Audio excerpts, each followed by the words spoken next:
आप अपनी female partner के लिए बहुत कुछ अच्छा करते हो, वो उसको कभी भी याद नहीं रखेगी। लेकिन अगर वो आपके लिए कुछ अच्छा करती है, थोड़ा सा ही काम क्यों ना करे, वो उसे हमेशा याद रखेगी और इस्तेमाल करेगी आपसे अपना काम निकलवाने के लिए। सिमिलरली अगर आपने उसके कुछ अगेंस्ट कर दिया ना, बेसिकली कुछ गलत कर दिया जो उसको पसंद नहीं आया, तो उसका एक एक पॉइंट को, उस पूरी बात को बहुत ज्यादा बढ़ा चढ़ाकर अपने दिमाग में याद रखेगी और हमेशा आपके खिलाफ यूज करेगी फाइट के बीच में जीतने के लिए।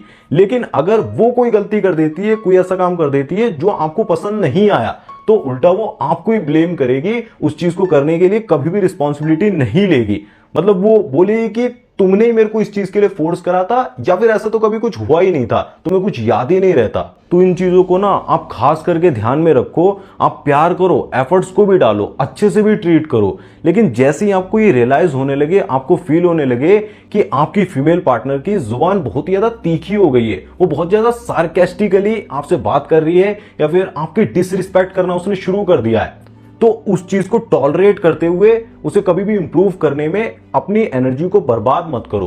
कोई भी नहीं कर पाया तो वहां पे आपको इंस्टेंटली वापस से अपनी फ्रेम में आ जाना है, वापस से सारा अटेंशन, टाइम, एनर्जी, पैसा जो भी आप उसे दे रहे हो, रिसोर्सेज, वो वापस से खींच लेना है। बिल्कुल भी इंप्रूव करने की, सुधारने की कोशिश में अपनी एनर्जी को बर्बाद नहीं करना है। Behind every successful man there is a women. हर कामयाब आदमी के पीछे एक औरत का हाथ होता है। जब आप इस चीज को अच्छे से समझोगे ना, तभी आपका भ्रम दूर होगा और इसके पीछे का जो लॉजिक है ना, वो आपको ठीक लगेगा। देखो, अगर कोई वुमेन आपसे बहुत ज्यादा प्यार करती है ना, बहुत ज्यादा सपोर्टिव वुमेन है, बहुत ज्यादा आपसे इंप्रेस्ड है, तो आपकी लाइफ में वो खुशी लेकर आएगी, हमेशा आपको ऊपर उठाने की कोशिश करेगी, हमेशा आपको सपोर्ट करेगी। तब आप अपनी लाइफ में सक्सेस देख सकते हो and you will see success in your life. But अगर कोई वुमेन बहुत ज्यादा आपको क्रिटिसाइज करती है, बहुत ज्यादा नखरे दिखाती है, बहुत ज्यादा बातें छुपाती है, नैगिंग करती रहती है, और साथ ही में हर चीज के लिए उसके पास अपोजिशन होता ही है, बहुत ज्यादा माइंड गेम्स खेलती है, आपको मैनिपुलेट करने की कोशिश करती है, तो ऐसी वुमेन के साथ कभी भी आप ऊपर नहीं जाओगे,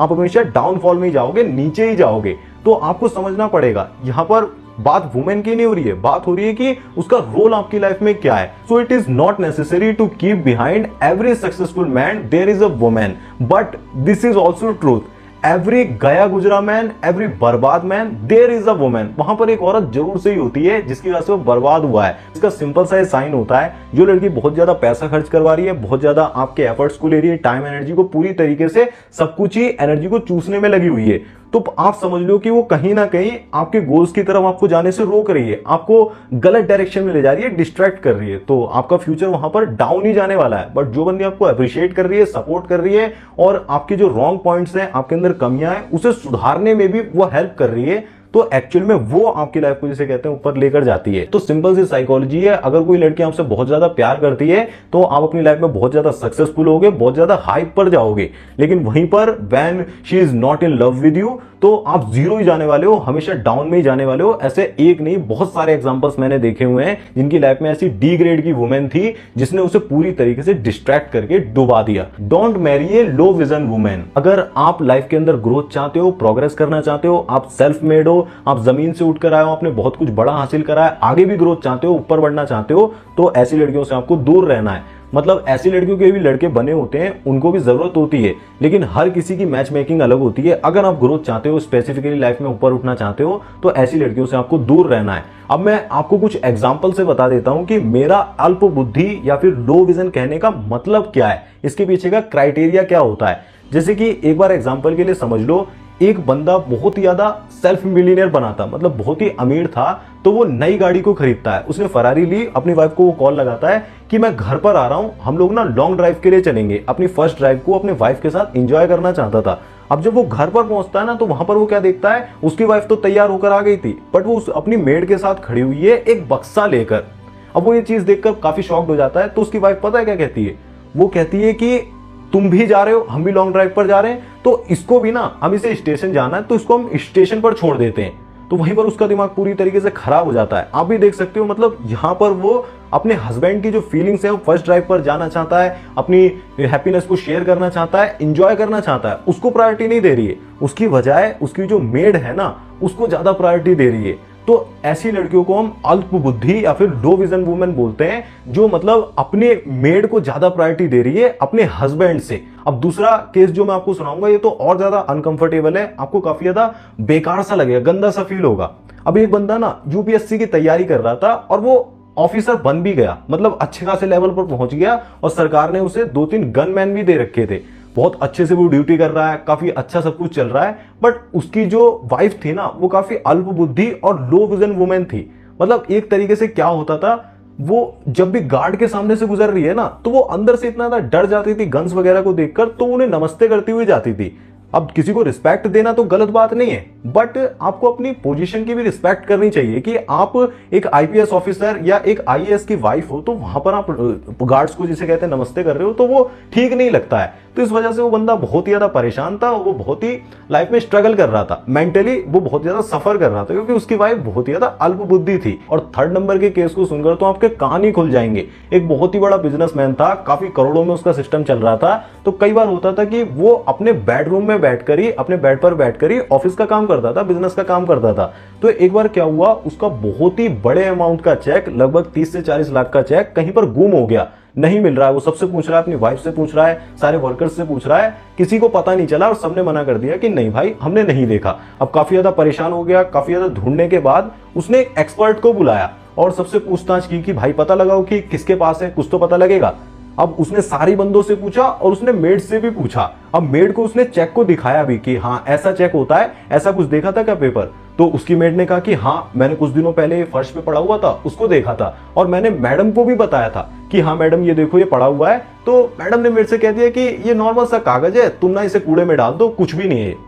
तो यही होती है अल्प बुद्धि वुमेन, ये लो विजन वुमेन होती है। ये अपने पेट्स को या फिर बच्चों को ना बहुत ज्यादा इंपॉर्टेंस देती हैं, अपनी मेड को इंपॉर्टेंस देती हैं, अपने हस्बैंड से भी बहुत ज्यादा। और ऐसी अल्प बुद्धि वाली वुमेन को पार्टी में ले जाना बहुत ही ज्यादा मुश्किल होता है, क्योंकि इनका कुछ पता नहीं होता है कि कभी आपकी बहुत ज्यादा बेइज्जती करवा दें। और इनका मैथमेटिक्स में ना पूरी तरीके से जीरो होता है, बिल्कुल ही गोल होता है। There is nothing wrong about this types of women, but आपके लिए वो नहीं है। अगर आप ऊपर उठना चाहते हो तो जब आप शादी करो तो ऐसे माइंडसेट वाली फीमेल्स को जरूर से अवॉइड करो, वरना बाद में बहुत ज्यादा मुश्किल हो जाएगी। ऐसा ना हो कि सिर्फ दहेज के चक्कर में आपने शादी तो कर ली और फिर बाद में जिंदगी भर आप सफर करते रहो। Why you don't have women in your life? बहुत सारे लड़कों के दिमाग में इसी तरीके की स्ट्रॉन्ग फीलिंग्स होती हैं कि यार मैं तो रिलेशनशिप में आ ही नहीं सकता, लड़की से बात करना बहुत ही ज्यादा मुश्किल होता है, लड़की को पटा पाना बहुत ही ज्यादा मुश्किल है, वो मुझसे इंप्रेस होगी ही नहीं। और इसी फीलिंग की वजह से वो हमेशा रिजेक्ट होते हैं, वो कभी भी किसी को इंप्रेस नहीं कर पाते हैं। और ऐसे लड़के ज्यादातर बहुत सारे लोगों से मिलते हैं, ऐसे लोगों को एडमायर भी करते हैं जो इजीली रिलेशनशिप में आ जाते हैं, सीड्यूस करवाते हैं, सेशंस वगैरह भी लेते हैं, बहुत ही सारी किताबें भी पढ़ते हैं, बट उनका कुछ भी इतना फर्क दिखाई नहीं देता है। तो मैं आपको बताता हूं इसके पीछे की बहुत ही सिंपल सी साइकोलॉजी होती है। इसे अगर आप एक बार समझ गए तो आपका काम बन जाएगा। देखो हमारे ना दो तरीके के मन होते हैं, मन तो बहुत सारे होते हैं लेकिन दो स्पेशल मन होते हैं, माइंड जिन्हें हम कहते हैं। एक होता है कॉन्शियस माइंड, एक होता है सबकॉन्शियस माइंड। अब कॉन्शियस माइंड क्या होता है? जो मैं बात बोल रहा हूं, आप तक बात पहुंच रही है, आप सुन रहे हो, वो कॉन्शियस माइंड का वर्क होता है। बट वही इंफॉर्मेशन कितनी मेरी बातों में सच्चाई है, क्या उससे आप फील कर पा रहे हो, क्या सीख रहे हो, वो सारी चीजें छलनी की तरह छन के आपके सबकॉन्शियस माइंड में चली जाती हैं। लेकिन अगर एक बंदे के सबकॉन्शियस माइंड में ये बैठा हुआ है ना, ये लड़की से बात करना बहुत ही मुश्किल है, लड़की को इंप्रेस करना बहुत ही मुश्किल है, रिलेशनशिप में आना मुश्किल है, तो बहुत हाई चांसेस होते हैं कि वो बंदा रिलेशनशिप में आने में बहुत ज्यादा टाइम लगाएगा, या फिर हो सकता है कि उसे डायरेक्टली मैरिज करनी पड़े, वो कभी बॉयफ्रेंड मटेरियल बन ही ना पाए। तो ये वाली प्रॉब्लम जरूर से आपने देखी होगी। अगर आप फेस कर रहे हो तो इसका सॉल्यूशन बताता हूं। देखो सिंपल सी चीज होती है, अगर आप अपने सबकॉन्शियस माइंड में कुछ नई चीजें पुट करना शुरू कर दो, जो ओल्ड मेमोरीज पड़ी हुई है ना, ओल्ड फाइल्स पड़ी हुई हैं, उनको डिलीट करके या फिर रिप्लेस करके नई फाइल्स डालना शुरू कर दो, पॉजिटिव फाइल्स, जो मैं आपको बताता हूं कैसे करनी है, तो आपका काम बहुत ही इजी हो जाएगा। जैसे कि जब आप रात को सोने जाते हो ना, तो आपका कॉन्शियस माइंड तो स्टॉप हो जाता है, काम करना बंद कर देता है, बट आपका सबकॉन्शियस माइंड होता है वो 24/7 अवेक रहता है, जागता रहता है। तो जब आप रात को सोने जा रहे होते हो ना, तो उससे पहले के कुछ पल में आपके दिमाग में लास्ट में जो भी थॉट रह जाता है ना, वो डायरेक्टली रात में आपके सबकॉन्शियस माइंड में एक फाइल की तरह स्टोर हो जाता है। तो आपको ज्यादा कुछ नहीं करना है, आपको सोने से पहले जब भी आप लेटते हो तो बहुत सारे पॉजिटिव थॉट्स को अपने दिमाग में डाल के सोना है। आपको डायरेक्ट नहीं बोलना है, एक तरीके से जेन्युइन वे में करना है। अगर आप डायरेक्ट बोलोगे कि लड़कियां मुझे पसंद करती हैं या फिर मैं बहुत ही ज्यादा अच्छा पर्सन हूं, तो दिमाग इतना जल्दी एक्सेप्ट नहीं करेगा, सबकॉन्शियस माइंड तक वो पहुंचेगा ही नहीं, कॉन्शियस ही उसे इग्नोर कर देगा। तो आपको ना जेन्युइन वे में, जैसे कि आप पहले कुछ जेन्युइन थॉट्स डालोगे कि आज मैंने इतना पैसा कमाया, मैं बहुत ही ज्यादा अच्छा फील कर रहा हूं, आज मैंने इस तरीके से काम किया, इंटेंस वर्कआउट किया, या फिर आपने कुछ अचीव किया हो, आज मैंने वो बुक रीड करी थी, इतना कुछ सीखने को मिला, उसने मेरी तारीफ करी। ऐसे कुछ कुछ जेन्युइन थॉट्स आपको अपने दिमाग में डालने होंगे। उसके बाद आप 3-4 थॉट ना लड़की से रिलेटेड डाल दो, रिलेशनशिप से रिलेटेड डाल दो कि हर लड़की मेरे को देखकर बहुत ही ज्यादा अच्छा फील करती है, मैं भी देखकर अच्छा फील करता हूं, आज उससे आई कांटेक्ट हुआ, बहुत ही अच्छा फील हुआ और वो मुझसे बात करना चाहती है, या फिर मैं काफी ज्यादा हैंडसम गाय हूं, मैं काफी ज्यादा अच्छा बंदा हूं, मैं बहुत ज्यादा पैसे कमाता हूं। इस तरीके के थॉट्स आप अपने दिमाग में डालकर सो जाओ, आप चमत्कार देखोगे। सिर्फ 1 महीना लगेगा, आप इजीली जिस भी लड़की को इंप्रेस करना चाहते हो, जिस भी लड़की को अपनी लाइफ में लाना चाहते हो, इजीली बात कर पाओगे, सारी चीजें होंगी। प्रॉब्लम क्या है कि जो ओल्ड फाइल्स पड़ी हुई हैं उसकी वजह से आप अभी तक सफर कर रहे हो। फाइल्स को चेंज करोगे, धीरे धीरे सबकॉन्शियस माइंड में जब ये बात बैठ जाएगी कि आप काफी ज्यादा इंप्रेसिव पर्सन हो, काफी ज्यादा इंटेलिजेंट हो, तो ऑटोमेटिकली आपका कॉन्फिडेंस काफी ज्यादा हाई हो जाएगा। और मेरी बात मानो, जब आप बात करने जा रहे हो ना, रैंडम लड़की कोई दिखी है, तो जो आपका कॉन्शियस माइंड आपको बहुत ज्यादा फियर क्रिएट करके डरा रहा होता है ना, बहुत परेशान आप हो रहे होते हो, एक बार फर्स्ट स्टेप लेने के बाद वो सारी चीजें बहुत जल्दी क्लियर हो जाती हैं। बहुत इजीली आप कम्युनिकेट कर सकते हो अगर आपकी इंटेंशन सही है। और अगर आप नॉर्मली बात करना चाहते हो, आप नहीं कर पाते हो, तो मैंने आपको बताया ना, अपने सबकॉन्शियस माइंड को रीप्रोग्राम करो, तुरंत से आपको रिजल्ट देखने को मिलेंगे। तो लाइफ बहुत ही ज्यादा अच्छी है, लाइफ बहुत ही ज्यादा अट्रैक्टिव है। अगर आप ऐसा मानकर चल रहे हो कि अभी मेरा बैड लक चल रहा है, अभी मेरा बुरा वक्त चल रहा है, जब अच्छा वक्त आएगा, कॉन्फिडेंस आ जाएगा, तब मैं बात करूंगा या फिर तब चीजें आगे बढ़ाऊंगा, तो आप सफर ही करते रह जाओगे। आपको खुद से ही अच्छा वक्त लाना पड़ेगा, खुद से कॉन्फिडेंस लाना पड़ेगा। वो कैसे? सबकॉन्शियस माइंड में फाइलों को बदल करके आप रियलिटी को बदल सकते हो। अब भी अगर आपका कोई डाउट है तो कमेंट में जरूर बताओ। बाकी अगर आप मुझसे पर्सनली कनेक्ट करना चाहते हो, जानना चाहते हो फीमेल साइकोलॉजी को और ज्यादा डीप में, आपकी कोई रिलेशनशिप प्रॉब्लम है, तो मैंने कॉल सेशन को बुक करने के लिए लिंक डिस्क्रिप्शन में दिया हुआ है, वहां से चेकआउट कर सकते हो। बाकी ये वीडियो अगर आपको इंफॉर्मेटिव लगा, वीडियो को लाइक करो। एक और इंफॉर्मेटिव वीडियो यहां पर मैंने पिन कर दिया है, इस पर क्लिक कर भी देख सकते हो। धन्यवाद, जय श्री राम, अपना ध्यान रखें, खुश रहें।